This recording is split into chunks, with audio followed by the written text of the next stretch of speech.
Welcome to Pennsylvania Newsmakers, and as always, thanks for watching, did I just say? What about budget, no budget? But first, we're going to get an update on all things transportation. Stay with us.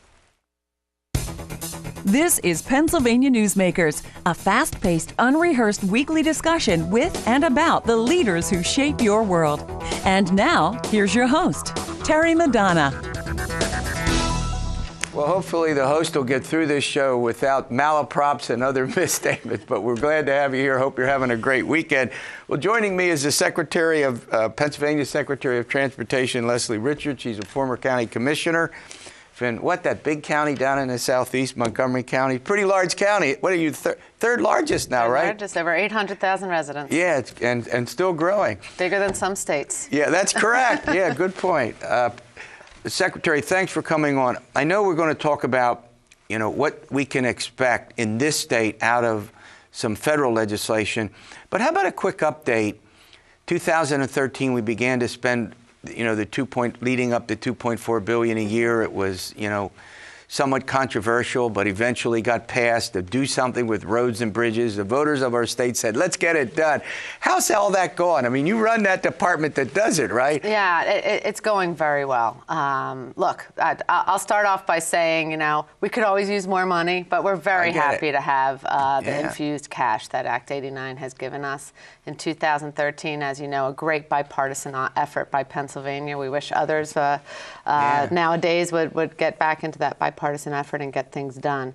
But Act 89 has allowed us to do over 1,000 projects over the last 1,000 projects over seasons. 2 years in the state.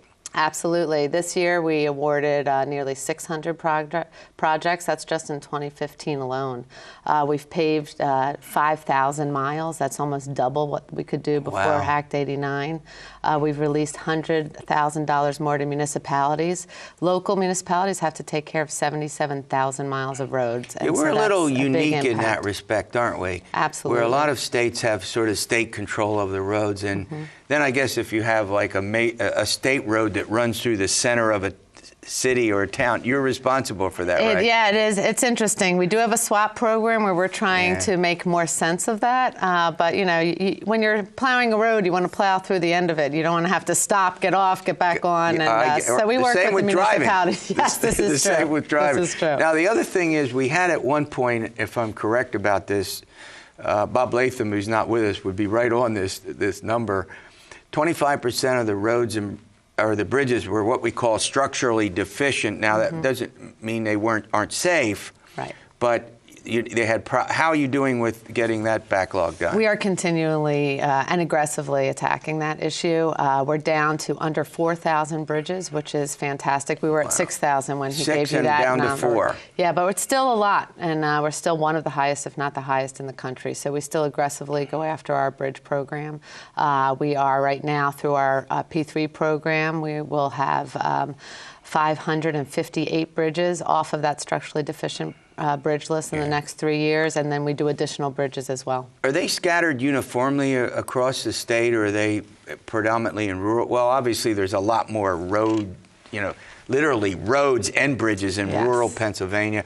But are they pretty much, are they east, west, is the weather? We have bridges everywhere. I mean, look at our, look at our topography here. Look at all of our waterways. We have over 25,000. That's state-owned bridges, and that's not including all of our local and county-owned bridges as well. There's a lot of bridges here in Pennsylvania. Yeah, and as I say before we segue to another topic, I know I get impatient when I come up and I see, go to a single lane, and I keep telling myself what we talk about on this program. Slow down, be calm, give yourself some extra time, right? Absolutely. It's good news. It's good news. Yeah, it really is. And what Act 89 did is it gave us money to do the major reconstruction work. So we won't be in there every other year, every 3 years, where before we could only do Band-Aids. So at least now when you see the construction, that means you'll get relief for a longer amount of time. All right, rather than get into this next topic and then have to run to a break, let's take the break now. When we come back, I want to talk about the impact of this 5-year federal transportation funding, what you think it's going to mean for our state.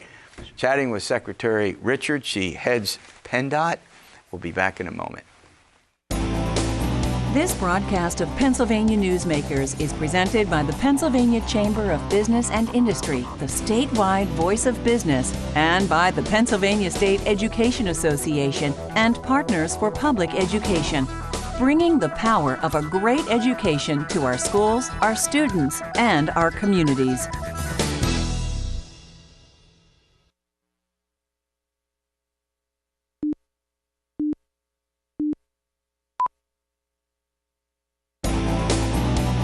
This broadcast of Pennsylvania Newsmakers is brought to you by the Pennsylvania Highway Information Association, the go-to source to learn about transportation projects and issues. Please visit pahighwayinfo.org. And by the Pennsylvania Manufacturers Association. Business in Pennsylvania is our business. Well, it wouldn't be Pennsylvania Newsmakers if we didn't talk about the budget. We'll get to that in a moment, but I'm chatting with Secretary Richard. She's the Pennsylvania Secretary of Transportation, otherwise known as PennDOT in this state. All right, federal transportation funding measure passed just recently.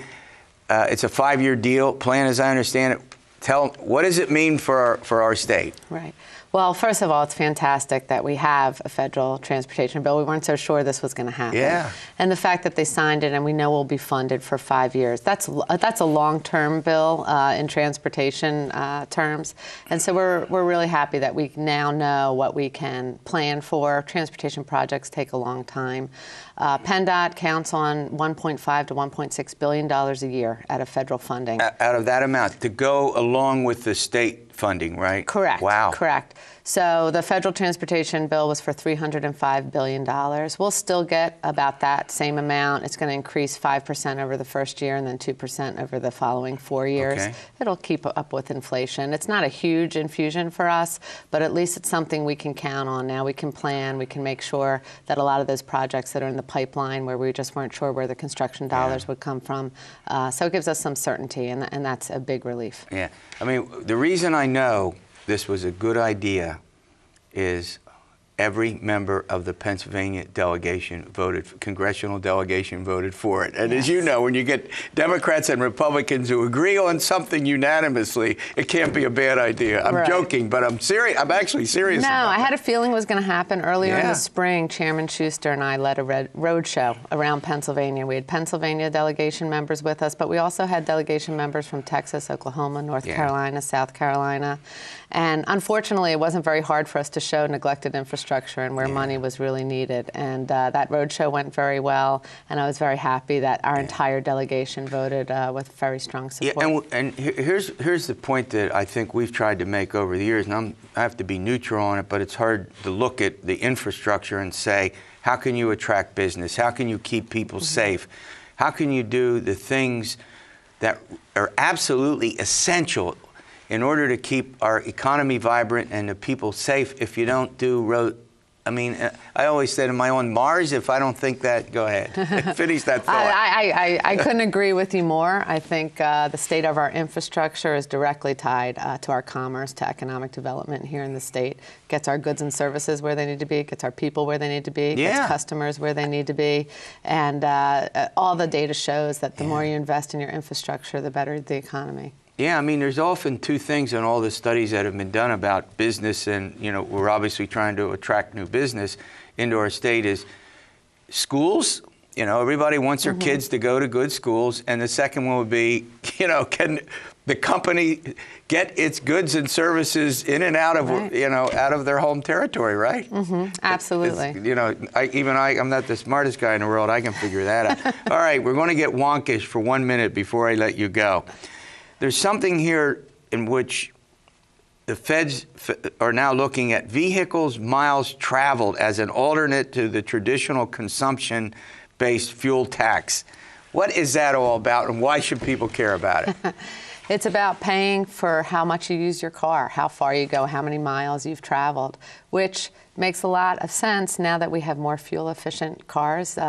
By using the gas tax, by using money that is tied to gas consumption, and as we become more efficient and our energy policies become more efficient, that number starts to decline. I get it. So you get miles less money, vehicle miles. So this is the way you're saying in which the money would be allocated to the states, and then you would do what?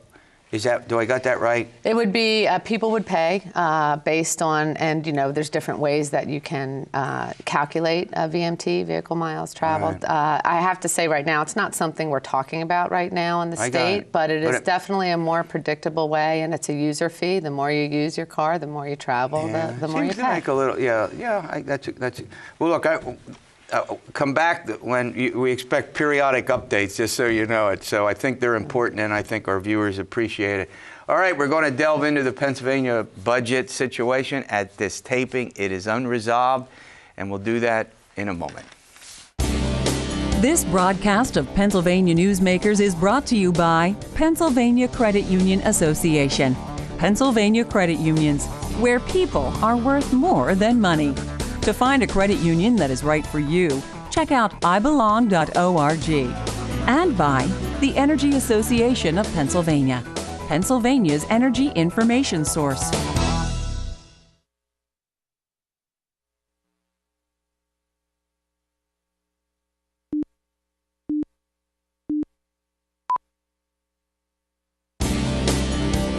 This broadcast of Pennsylvania Newsmakers is presented by the Hospital and Health System Association of Pennsylvania, working towards a healthy Pennsylvania, and by the Pennsylvania Coal Alliance, representing companies involved in America's most affordable, reliable energy source.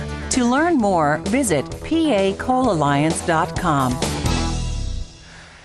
Well, two Capitol reporters join me to talk about what else, the Pennsylvania budget. He would be Steve Esack from the Allentown Morning Call, and she would be Mary Wilson. She's a Capitol reporter for Pennsylvania Public Radio.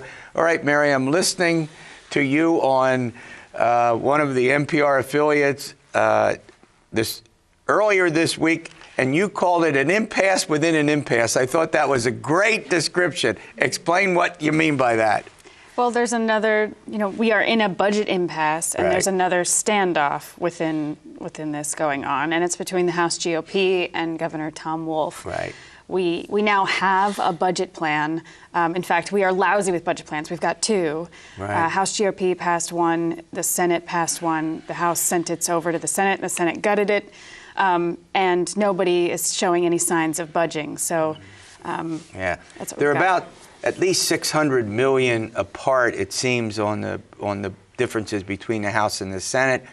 But it's also, as Mary points out, an impasse within an impasse, because in that House, there are apparently two factions, even within the Republican Party, one led by the Majority Leader Dave Reed that supports the framework, and another led by the Speaker of the House, Mike Turzai. It doesn't look like the votes are in the budget to do the basic framework. Well, I would tell us first, what's the framework? Give us just a couple of things about it. The framework was a deal worked out by Governor Wolf, Senator Jay Corman, and Majority Leader in House Dave Reed. It was $30.8 billion. That includes still unknown taxes, but roughly $1.2 billion in a bunch of taxes. And that was out there for a long time, and then I guess it was last weekend. It was scuttled. It was scuttled because the rank and file, extremely conservative wing of the Republican Party in the House revolted. There's no other word again. And it was just. And after that, the deal collapsed. And there's all these rumors in the building of why it collapsed, who made it collapse, who's pulling the strings. It's very. Machiavellian, all this other stuff going on there. And right now you have the Senate passed that 30.8, pushed it over to House. House hasn't done anything. House did their own thing, and as Mary said, the Senate gutted it. Mary, it seems to this observer that the real problem is getting the votes to pay for any increase in the state budget. If they want to do, let's say, $350 million in the school subsidy, and both of you have reported on the plight of the schools in our state, if they want to do any increases at all, you have to come up with the money. And it looks like in the Republican, the more conservative Republicans in the House are saying no, no, no, no to most of the discussion about how to raise the money. Is that correct? Is that what it comes down to, raising the money? Yeah, yeah. Although the House plan also has tax changes in it, an expansion of, but they, the House GOP has said we'll raise some money, but we're not into. They've been saying for months they don't want broad-based tax increases, and they see even changing, what the sales tax exemptions are as it's akin to a broad-based tax, and it might be more controversial than a broad-based sales tax increase, because you've got the various interest groups that defend their clients. Tourism. If you remove the sales tax exemption on tourism, you got the tourist community. If you go to cable and you have to pay the tax on your TV cable, that affects people in all income. I mean, you're right. I mean, is Mary right? Go ahead, Mary. Yeah, no. Mary's exactly right. And a big piece of the House plan too was they're going to raise more money from gaming. Well, last time they thought they were going to raise more money from gaming. I was putting stuff in bars and taverns, and it didn't work. But the bottom line is, the state needs more money. We all know they need more money. They don't even have enough money to cover existing costs, let alone what Governor Tom Wolf wants to do. So if people are saying, oh, no broad-based taxes, okay, well then put out a plan that guts another program, So just tell us. Tell the public, what are you willing to cut? The House GOP did that. I mean, you liken it to, you seem to cast doubt on their gaming expansion, but, I've heard other Republicans say that it's not fair to compare this proposed gaming expansion to, expanding small games of chance in bars, which was, they think those are just two different kettles of fish. Well, it's that, and I don't see them being able to get that gaming up and running in one. Oh, it's not going to probably be helpful. But Mary, we're going to run to a break. I'm going to end this second, then we're going back to. We're going to talk about liquor expansion, and we'll lead off for that in the final segment. But as we speak now, we've still got a long weekend to go. It doesn't look like this is going to get done anytime soon. Here we go, predicting the unpredictable. What do you? Mary, there you go. Oh, okay. Got 8 balls. Now you got to turn it up so they turn them over so they can see the 8. All right, you all got that? All right. So does that mean I'm putting you behind the 8 ball by asking you the question? Is that it? Okay. Really hazy. Try again. I get it. Really hazy. Try. All right, we're going to run to a break. In other words, no one can be sure when we're going to get budget. We'll be back. Look good. This broadcast of Pennsylvania Newsmakers is brought to you by the Pennsylvania Medical Society. Inspired physicians committed to the good health of Pennsylvanians and the advancement of the practice of medicine. And by the Pennsylvania Healthcare Association, the future of long-term care.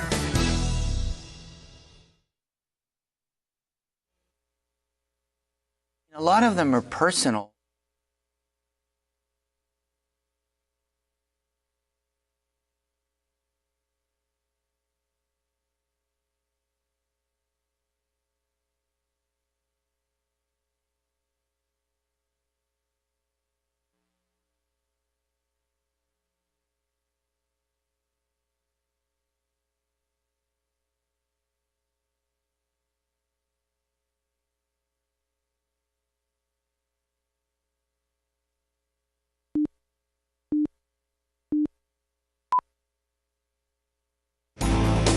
This broadcast of Pennsylvania Newsmakers is brought to you by the Pennsylvania Business Council and by the Pennsylvania Business Council Education Foundation. Mary Wilson and Steve Esack, they cover Harrisburg for their respective media outlets. I'm going to turn to Steve Esack to start this. Okay, here we have been through years, in fact, of discussions about the state-owned liquor monopoly. Now there could be another expansion of alcohol in the state. Take it from there. Well, yeah, the Senate last night started the ball rolling on doing just that. And most of what the Senate wants to do is just really put more wine and liquor in grocery stores, if I understand everything correctly. So the union that represents the state store workers doesn't like that, because they say if you put more wine in grocery stores, taverns, restaurants, they're able to sell 4 bottles at a time. It reduces the foot traffic into our stores, and therefore, you're going to bleed us to death, basically. And there's other parts within there too, on some taxes. The Senate backers say the state will make more money on this by changing certain discounts, certain tax rates, if I'm using the word correctly. And the union says the other way, you're going to cost the state more money, and that's the wrong thing to do. The beer distributors would not be impacted in any way, shape, or form. So they leave beer off the table for the moment. But the beer distributors do. Every beer entity, be it the mom and pop beer distributor to the big wholesalers, they were all against this last minute budget push, saying you're going to stop, take a breath, enough of trying to put liquor in this deal. Now, Governor Wolf originally proposed to privatize the management, keep the liquor store operation, wholesale and retail, state hands, but the management would be private. That seems to be gone from any discussion. You hearing anything about that? Apparently there's a study. I haven't studied the liquor amendment, but apparently there's going to be a study to consider getting rid of the wholesale. It? Yeah. I mean, the argument against that is that, well, if you're, as Steve said, if you're, liberalizing the sale of wine, and it sounds like a little bit beer, you're going to bleed the state stores, as Steve said. And so then, well, what valuable product are we left to sell? Privatize? Therefore, reducing, But it's a compromise, It's I mean, it only gets done by, it seems to me, by some kind of a compromise. The Democrats and the governor is probably not going to support any tremendous privatization of the alcohol. Would you agree with that? Yes. I mean, he can deal to a compromise, but not completely privatized. But that makes the Speaker of the House, Mike Terzai, a strong advocate of complete privatization, not very happy, I would think, right? I would think so, especially because what the Senate did last night, being Wednesday, they basically gutted Mike Terzai's bill again. So he's the biggest proponent of complete privatization, and his bill got completely whacked and got changed into what they did last night. And it's interesting to note that a lot of Republicans, lawmakers as well as Democrats, have been really opposed for a long time to complete privatization. Right. In the time I've covered Harrisburg, I don't know of there ever really being a full-blown study. I'm probably wrong. Full-blown study of what happens if we actually do this? Is it a loss to the state? But they're obviously going to have to, Mary, they're obviously going to have to find some way to get the governor. Look, they can't, let's say they were to even pass a privatization bill that had, lots of aspects to it. The governor could veto it. They don't have the votes to override the veto, correct? That's right, not yet. But are they looking for the money in this to help balance the budget, or is this more the steps towards ultimately privatizing the whole operation? What they're looking for has changed. I mean, last weekend when the House GOP totally changed directions, I mean, that changed everything when it comes to liquor. They took liquor out of their budget. That was something that for the past, 9 months, the House GOP has been insisting on as part of the budget. So we don't know what... We don't know what happens next. This has totally changed in the past week. Yeah, we're almost out of time, but the bottom line here is they could actually do the budget without the liquor component to it. Is that correct? As Mary said, I have no idea. For 9 months or so, it's everything or nothing, and now so hold those eights up as we go out. Hold them up, because we're at a point where we all seem to be behind the 8 ball here, trying to figure this out. All right, we'll see you next week for another edition of Pennsylvania Newsmakers, and as always, stay well.